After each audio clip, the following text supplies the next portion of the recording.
우리가 전제를 해야 된다. 그러니까 16장 이전 12장에도 보면 그때에 모세를 비방한 사건이 있었어요. 그때는 모세의 가정에서 모세의 이 미리암과 형 아론, 이 가족적인 문제이긴 했지만 그래도 그때에 하나님께서 개입을 하세요. 그래서 지도자 모세를 그렇게 비방해서는 안 된다. 물론 모세가 잘못했어요. 분명히. 그런데도 불구하고 하나님이 모세의 편을 들어주셨다. 그래서 미리암은 나병에 걸렸어요.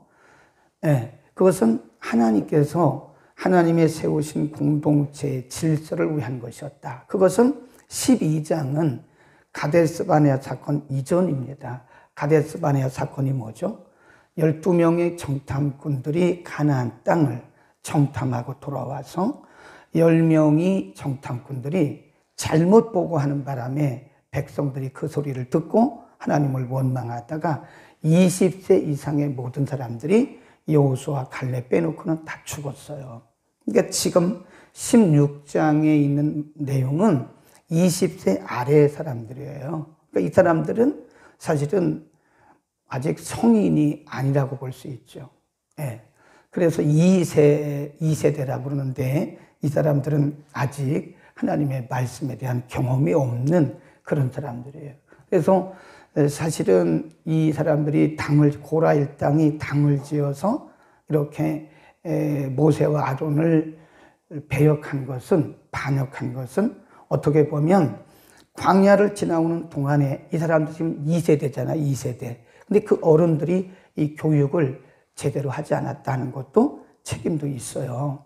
그 어른들이 기성세대가 교육을 제대로 하지 않은 그런 책임도 있다 하는 것이고, 그러면 이렇게 250명 그리고 고라 일당 이 사람들이 대부분 레위 지파에 속한 사람들이고 일부분은 누구라고 그랬죠? 루벤 지파, 장자 지파에 속한 사람들이고 일부분은 그냥 이들이 이렇게 선동을 하니까 그냥 따라간 250명의 족장들이다.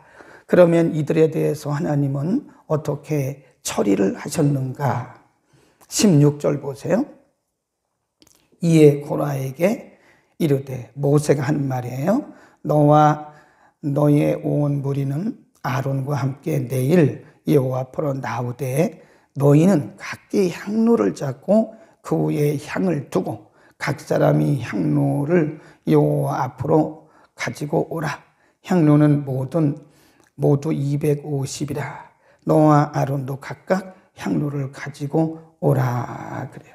그러니까 이 사람들이 지금 첫째는 모세의 지도력에 대한 도전이었고 또 한 가지는 레위 지파는 뭐죠? 우리도 레위 족속이다. 뭐 당신들만 제사를 드리냐? 그러니까 여기 어떻게 보면 아론의 제사장직에 대한 도전이에요. 권위에 대한 도전. 하나는 모세에 대한 도전. 하나는 아론에 대한 도전. 그러니까 모세가 말하기를 그러면 누가 맞나 한번 해보자. 하나님이 세우신 것이 맞는지 안 맞는지 한번 해보자.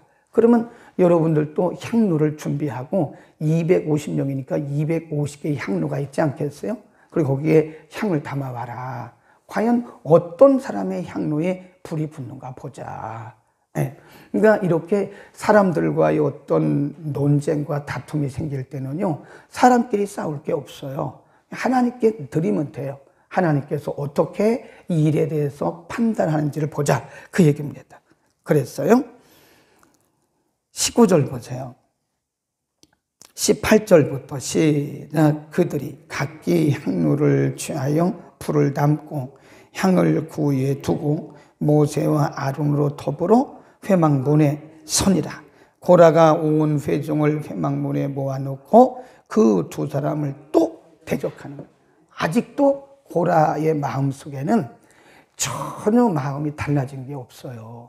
역시 250명이 다 선 그 앞에서 고라가 또 백성들 앞에서 모세와 아론을 또 대적하는 거예요.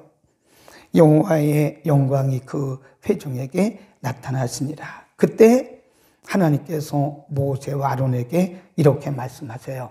너희는 빨리 여기서 떠나라. 왜냐하면 하나님의 진노가 그들 가운데 곧 임하기 때문이에요. 보세요. 20절부터 여호와께서 모세와 아론에게 일러 가라사대 너희는 이 회중에게서 떠나라. 내가 순식간에 그들을 멸하러 하노라. 하나님께서 모세와 아론을 피신시킨 거예요. 네. 그러니까 과연 누가 하나님이 세우신 하나님의 종인가를 하나님께서 직접 증명해 보이시기 전에 이렇게 불의를 행하고 있는 이 사람들을 멸하시기 전에 하나님의 사람들을 하나님 피해시킨 거예요. 이쪽으로 피해라. 너희는 빨리 떠나라. 25절 시작. 모세가 일어나 다단과 아비람에게로 가니 이스라엘 장로들이 쫓았더라. 거기 줄봅시다. 이스라엘 장로들. 이분들은 다른 분들이에요.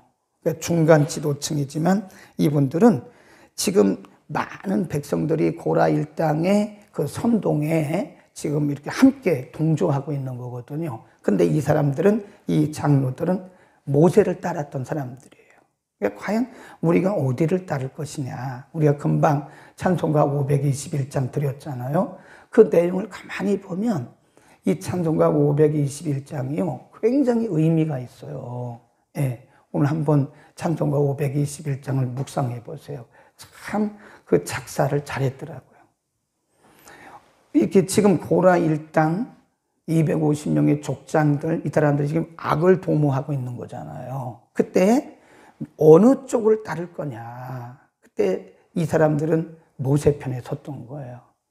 그러니까 비록 이 세상의 불의와 악이 혼돈할 때 우리가 그 악을 쫓아가면 안 된다는, 악을 도모하는 자들과 도모하면 안 된다는 것을 보여주고 있는 것이고, 모세가 26절 회중에게 일러 가로되 이 악인들의 장막에서 떠나고 그들의 물건은 아무것도 만지지 말라. 그들의 모든 죄 중에서 너희도 멸망할까 하노라. 그 일부의 사람들에게 다 피신을 시켰어요. 그리고 31절로 갑니다. 시작. 이 모든 말을 마치는 동시에 그들의 밑이 땅이 갈라지니라. 땅이 그 입을 열어 그들과 그 가족과 고라에게 속한 모든 사람과 물건까지예요. 악을 도모하면 이렇게 된다는 것을 보여줘요. 거기 보면 모세의 말이 딱 마치는 순간에 그들이 서 있는 땅이 쫙 갈라지는 거예요. 그리고 그 속으로 다 매몰돼 버렸어요. 생매장이 되는 거예요. 땅이 그 입을 열어 그들과 그 가족과 고라에게 속한 모든 사람과 물건을 삼키매 33 그들과 그 모든 소속이 산채로 음부에 빠졌다. 산채로. 이 생매장이 된 거예요. 얼마나 무서운가를 우리에게 보여주는 거고요.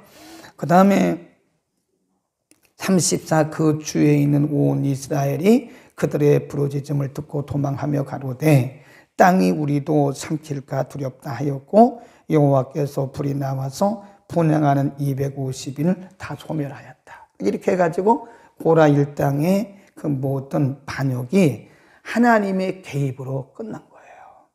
그러니까 우리가 분명히 알아야 하는 것은 하나님이 왜 이렇게 심하게, 정말로 심하게 이 문제를 다루셨을까? 지금 광야를 살아오면서 경험이 없는 이 세대들에게 하나님의 위엄, 그리고 공동체의 질서, 하나님이 세우신 지도자에 대한 권위가 얼마나 위험한 것인가를, 얼마나 귀중한 것인가를 보여줍니다. 28절 보세요. 모세가 이렇게 말을 해요. 그 사람들에게 모세가 가로되 여호와께서 나를 보내사 이 모든 일을 행케 하신 것이 나의 임의로 한 것이 아닌 줄을 이 일로 인하여 너희가 알리라. 30 만일 여호와께서 새 일을 행하사 땅으로 입을 열어 이 사람들과 그들의 모든 소속을 삼켜 산채로 음부에 빠지게 하시면 이 사람들이 과연 여호와를 멸시한 거다. 분명히 모세와 아론을 지금 반역한 거잖아요. 근데 모세가 말하기를 이것은 나를 반역한 것이 아니야. 이것은 하나님을 멸시한 거야 라고 말씀합니다. 그래서 오늘 우리는 이 고라 일당의 반역에 대해서 하나님이 이렇게 고라 일당과 그 가족들, 그들에게 속한 물건, 짐승까지 다 하나님께서 생매장을 시켰어요. 그러니까 절대로 이 악에 도모하는 악의 무리들에게는 우리가 함께 동조해서는 안 된다는 것을 가르칩니다. 시편 1편에 다윗이 그래서 그런 표현을 쓴 거예요. 한번 봅시다. 시편 1편으로 갑니다. 우리 잘 아는 말씀이지만 펴서 보겠습니다. 복 있는 사람은 그렇게 나가잖아요. 시편 1편 1절부터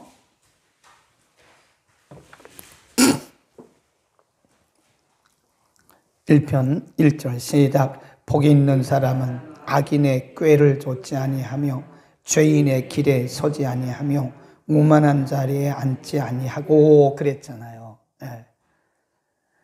진짜 복 있는 사람이 누구냐? 악인과 함께하지 않는 거예요. 고라 일당이 그렇게 모세와 아론을 반역하고 악을 도모할 때에 모세를 따르는 장로들이 있었어요. 그 지도자들, 중간 지도자들. 잘 생각해야 돼요, 여러분이요. 아무리 내 가족일지라도, 내 친구일지라도, 아무리 가까운 사람일지라도 공동체를 해야 하는 일을 도모할 때는 절대 동조하면 안 돼요. 그러면 우리 자녀들까지 어렵다니까. 여기 보면 고라 일당의 그 자손들, 심지어는 그들에게 속한 물건, 심지어는 그들에게 속한 짐승들까지 다 생매장되죠. 하나님이 이렇게 어렵게, 무섭게 다룬다는 것을 우리가 알아야 돼요. 시편 1편 2절에 오직 악을 따르지 아니하고 오직 여호와의 율례를 하잖아요. 하나님 편에 서는 것이다. 항상 하나님 편에 서야 된다는 것을 가르쳐 주고요. 하나님께서 이렇게 중하게 다루신 것은 하나님의 세우신 권위를 하나님께서 증명해 보이시는 겁니다. 하나님께서 증명하시는 것. 그러니까 우리가 어떤 교회 안에서나 우리 어떤 공동체 안에서 어떤 문제로 이렇게 갈등할 때 우리는 사람들끼리 싸우면 안 돼요. 반드시 하나님 앞에 놓고 하나님의 개입을 하나님께 기도해야 돼요. 뭐 기도하는 사람들이 그렇게 하진 않겠죠. 고라 일당 같이는 하지 않겠죠. 그럴지라도 기도하는 사람들 중에서라도 이런 문제가 생겼을 때는 반드시 기도해야 돼요. 거기 한번 보세요. 모세가 취했던 자세를 성경이 보여줍니다. 16장 4절, 16장 4절, 16장 1절, 2절, 3절에서 그렇게 막 악을 도모하면서 당신들이 분수에 친하다 그러면서 막 뭐 할 때? 반역할 때 4절 모세가 뭐 했나 보세요. 시작. 모세가 듣고 엎드렸더라. 엎드렸다 그 말은요, 이 사람들이 두려워가지고 모세가 그랬다는 게 아니에요. 하나님 앞에 하나님이 과연 뭘 원하시는가, 오늘날로 말하면 하나님 앞에 기도했다라고 하는 거예요. 문제가 될 일이 없는 거죠. 우리는 하나님께서 어떤 문제가 있을 때는 하나님께서 어떻게 개입하신지를 우리가 기도해야 돼요. 자꾸 사람의 방법으로 하면 하나님의 거룩한 공동체 교회가 자꾸 상처를 입습니다. 그 다음에 오늘 본문을 통해서 우리에게 가르쳐 주시는 것은 하나님은 공동체의 질서를 너무나 소중히 여기는 거예요. 이렇게 많은 사람들을 희생시키면서까지도 하나님 공동체의 질서를 지켜주시는 분이다. 왜냐하면 하나님은 질서의 하나님이시기 때문에 그런 겁니다. 네, 어제도 말씀드렸지만 가끔 우리들 가운데 보면 내가 공의롭다고 생각하는 분들이 있어요. 그건 자기 생각이에요. 그건 내려놓으세요. 내가 정의롭게 내가 교회를 세워야 된다. 그 어떤 교회 보니까요, 교회 바르게 세우기 운동 뭐 이런 것들도 하더라고요. 아, 저 사람들 뭔가 착각하고 있다. 교회를 하나님이 바로 세우시고 담임 목사 중심으로 하는 거지 무슨 자기들이 교회를 세속화되어 가요. 노아 시대에 보면 사람들이 자기들이 원하는 대로, 자기들이 좋아하는 대로, 좋아하는 사람들을 데려다가 다 자기 안에 담잖아요. 뭐라고 성경이 말씀하냐면 육체가 되어감이라. 육체. 그 말은 사람들이 점점 하나님 중심이 아니라 사람 중심으로 바뀌어간다. 놀라는 일들이 우리 시대에 너무 많이 일어나고 있는 거다. 그러나 그럼에도 불구하고 하나님의 교회 공동체의 질서는 반드시 하나님께서 세우시는 것이다. 그러니까 질서에 반하는 일을 하지 말라 그 얘기입니다. 교회 공동체의 질서를 반하는 일을 절대 하면 안 돼요. 하나님이 개입하셔요.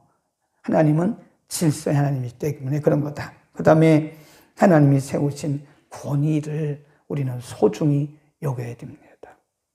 지금 그거 아닙니까? 이 레위족, 이 고라도 레위족 속에 속한 사람이에요. 아론에게 말하는 거예요. 당신만 뭐 대제사장입니까? 당신만 뭐 제사를 드립니까? 아, 우리도 레위 지파예요. 그런 거 아니에요? 그러니까 레위 지파도요, 레위 지파 나름이에요. 하나님이 다 포지션을 정해 주셨어요. 아론과 그 아들들에게는 대제사장, 나머지 지파들은 그를 돕는 선물이라고 레위기에 말씀했어요. 돕는, 어시스트 하는 거예요. 우리가 농구를 해도요, 축구를 해도 다 포지션이 정해져 있습니다. 다. 네, 그 영역을 침범하면 안 되는 거예요. 그렇죠. 아무나 가서 골키퍼 하는 거 아니에요. 골키퍼 딱 정해져 있어요. 그리고 오른쪽, 왼쪽, 센터 이런 거 다 정해져 있어요. 보면 그 이 뒤에 붙어 있는 그 백넘버가 그 포지션을 얘기해 주는 거예요. 그건 예를 들어서 왼쪽에 있어야 할 사람이 오른쪽에 와가지고 뭐 자기 공을 차고 그러면 그 경기는 흐트러져 버려요. 흐트러 버립니다. 농구를 할 때도 보면요, 이게 공을 막 드리블 해가지고 이렇게 골 넣는 사람이 있어요. 아무나 할 수 있어요. 근데 대부분은 다 뭘 하냐면 어시스트 한다고 그래요. 이 골 넣는 사람이 골을 넣을 수 있도록 다른 사람들이 이렇게 패스를 해줘요. 그걸 받아가지고 넣더래요. 그러니까 우리가 가만히 해설하는 걸 들어보면, 아, 누가 어시스트 했다. 어시스트란 말은 조력한다. 그런 뜻이에요. 그러니까 이게 운동을 하는데도요, 다 질서가 있어요. 예. 근데 교회는 질서가 있어야 돼요. 그러기 위해서는 각각 자기 포지션에 있어야 돼요. 자기 자리에서 자기 분수거리. 이게 영역을 침범하는 거 아니라니까요. 영역이 있는데 그 고유의 영역을 침범하면 안 되는 거예요. 우리 각각의, 우리가 이 거룩한 공동체, 건강한 공동체를 이루기 위해서는 하나님이 세우신 권위를 인정하고 권위에 도전하는 일은 매우 위험하다. 기도하겠습니다. 거룩하신 우리 아버지, 오늘 고라 일당의 반역을 처리하시는 하나님의 방법들을 통해서 하나님이 얼마나 공동체를 소중하게 여기시고 공동체의 질서를 소중히 여기시고 하나님께서 세우신 권위를 얼마나 하나님께서 귀하게 여기시는지를 가르쳐 주셨습니다. 하나님, 우리에게 각각 맡겨주신 직분과 은사와 재능을 따라서 열심히 주를 섬기되 각각 자신의 자리에서 분수껏 주를 섬기고 건강하고 신령한 아름다운 공동체를 이뤄나가도록 하나님 은혜를 더하여 주옵소서. 그래서 우리 가운데 한 사람도 고라 일당, 다단 일당 같은 그런 일들이 없도록 주님 앞에 서는 날 참 잘 섬겼다고 칭찬 듣는 우리 모두가 되게 하여 주옵소서. 예수 그리스도의 이름으로 기도드립니다. 아멘.